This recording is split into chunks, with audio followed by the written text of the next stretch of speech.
On revient en français, on retrouve notre sérieux pour évoquer l'actualité. Les appels au calme se multiplient ces dernières heures après la mort de Quentin. Le militant nationaliste de 23 ans a été mortellement lynché jeudi à Lyon en marge d'une conférence à la fac de l'eurodéputée insoumise Rima Hassan. L'étudiant était proche du collectif identitaire Némésis qui avait décidé de mener une action ce jour-là. Bonjour Driss Saïd Youssef, merci d'être avec nous. Vous êtes docteur en droit public, spécialiste des questions de sécurité globale. Ce drame terrible a d'abord donné lieu à des échanges politiques parfois virulents, puis des condamnations assez unanimes de cette agression. On sent une urgence chez les politiques à faire redescendre la pression. Oui, je pense que c'est important, d'autant plus que vous avez un contexte, c'est vrai, local, et puis vous avez un contexte d'actualité, c'est-à-dire qu'on est en pleine campagne pour les élections municipales, qui est quand même une des élections les plus importantes de notre pays, avec, c'est vrai, des oppositions et qui souvent s'expriment dans la violence. Donc là, il y a plutôt urgence avec les organisations politiques à faire redescendre d'un cran pour que le débat d'opinion puisse s'exprimer. Les services de sécurité ont-ils identifié des risques de représailles ? Alors oui, alors Lyon, c'est un contexte très particulier. Alors on va y venir, oui, justement, sur cette spécificité lyonnaise. Voilà, donc, mais d'une manière générale, lorsqu'il y a une manifestation, c'est pas pour rien qu'on demande aux organisateurs de bien vouloir se déclarer auprès de la préfecture de police, et ensuite la puissance publique joue son rôle, notamment en matière de renseignement, pour prévenir, le cas échéant, de troubles à l'ordre public. Et quand il n'y a pas de déclaration, c'est compliqué de protéger ces manifestations. Tout le monde doit pouvoir s'exprimer en démocratie, à la seule et unique condition qu'il y ait une déclaration préalable. Raison pour laquelle il a été demandé au préfet aussi de renforcer Absolument. la sécurité. Il y aura une surveillance particulière sur les manifestations à venir. On va l'évoquer dans quelques instants. Mais je disais, il y a une spécificité lyonnaise. Cette ville, elle est devenue en quelque sorte un laboratoire de la violence politique, un terrain d'affrontement entre groupes radicaux, alors identitaires contre antifascistes.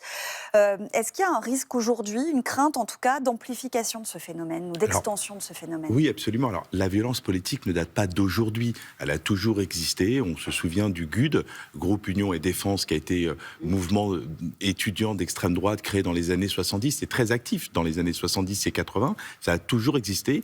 N'en demeure pas moins qu'aujourd'hui, c'est de la récurrence. Quand on lit le décret pris par le président de la République en Conseil des ministres en juin, qui a prononcé la dissolution de la Jeune Garde, qui serait manifestement à l'origine de ce lynchage. Alors on attend la confirmation de l'enquête. On attend la confirmation. Effectivement, le ministre de l'Intérieur absolument. Évoquait cette on piste. voit bien qu'il y a c'est récurrent, c'est de plus en plus souvent. Avant, on avait quelques altercations ici et là. Maintenant, c'est devenu très récurrent. Vous pouvez avoir des individus qui vont croiser, attabler à un bar, et c'est déjà arrivé. Ils vont identifier deux individus appartenant à cette mouvance ultra-droite ou extrême-droite, et ça va immédiatement déclencher une bagarre. Donc c'est cette récurrence qui pose un vrai problème aussi. Vous le disiez, on est à quelques semaines des élections municipales. Les politiques étaient sur le terrain ce week-end, notamment sur les marchés. Il y a eu des débordements. Je crois que le député Carl Olive a été agressé en marge d'un rassemblement.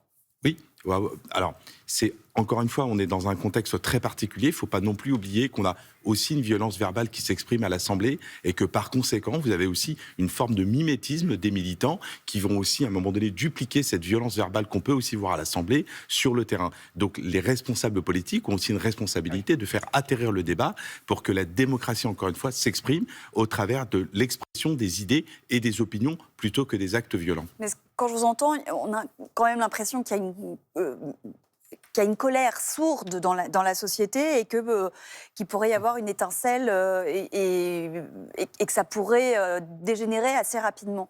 Alors, c'est dans le contexte plus global de l'augmentation de la délinquance. Si on regarde les derniers chiffres de la délinquance, la violence augmente dans notre pays. On sent qu'effectivement, c'est une société qui est sous tension et qui, pour une partie de la société, s'exprime souvent par des actes violents. Et donc, effectivement, sur le plan politique, on le voit aussi, et ça ne fait pas exception, malheureusement. Si on revient aux jours qui viennent, aux semaines qui viennent, le ministre de l'Intérieur, Laurent Nunez, a indiqué donc qu'il souhaitait que les préfets renforcent la sécurité autour des rassemblements, des manifestations, et notamment politiques.